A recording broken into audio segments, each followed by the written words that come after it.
Setiap muslim yang taat wajib membaca Al-Quran, sebab kitab suci Al-Quran merupakan petunjuk agar selamat dunia dan akhirat.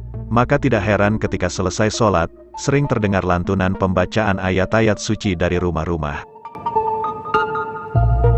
Sementara itu, di rumah yang sering dibacakan Al-Quran di dalamnya, memiliki sejumlah keistimewaan, seperti dikutip dari laman Jamiyah Ahli Tarikah Al-Mutabara An-Nahdiyah, berikut 4 keistimewaan tersebut.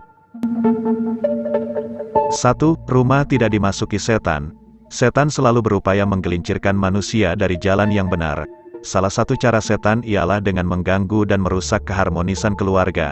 Apabila di dalam keluarga tidak harmonis, maka akan timbul aneka konflik.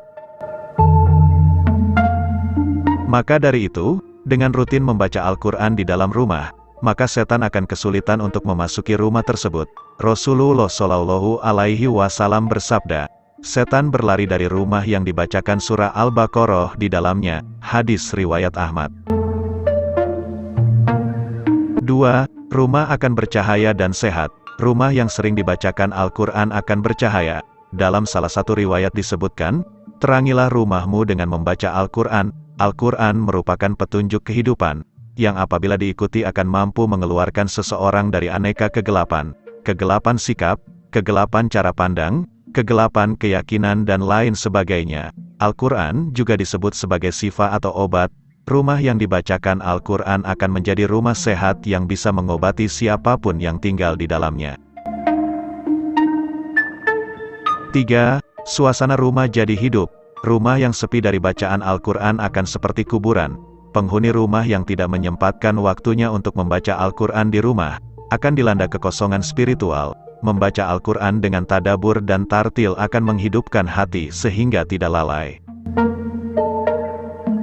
Al-Quran adalah firman Allah, yang bisa dinikmati oleh manusia agar mendapatkan petunjuk dan rahmat darinya. Membaca Al-Quran jadi bagian zikrullah untuk selalu mengingat Allah. Rasulullah Shallallahu Alaihi Wasallam bersabda, perumpamaan rumah yang di dalamnya ada zikrullah dan rumah yang tidak ada zikrullah di dalamnya ialah seperti orang yang hidup dan orang mati. Hadis riwayat Muslim. 4. Menghidupkan sunnah dan mendapat pahala jariah. Membaca Al-Quran adalah bagian dari upaya meneladani Nabi Muhammad Shallallahu Alaihi Wasallam dan menghidupkan sunnah, selain mendapatkan ganjaran pahala dan kebaikan. Kegiatan ini sebagai upaya melestarikan amalan Nabi dan orang-orang yang saleh. Nabi Shallallahu Alaihi Wasallam bersabda, siapa yang menghidupkan sunnahku, yang kemudian diamalkan oleh orang lain, maka ia memperoleh ganjaran orang yang mengamalkan tersebut, hal tersebut tanpa berkurang dari ganjarannya sedikitpun. Hadis riwayat Ibnu Majah. Demikian keistimewaan rumah yang ketika di dalamnya sering dibacakan Al-Quran. Dan semoga kita selalu mengamalkan amalan membaca Al-Quran di rumah, agar rumah kita menjadi rumah yang istimewa.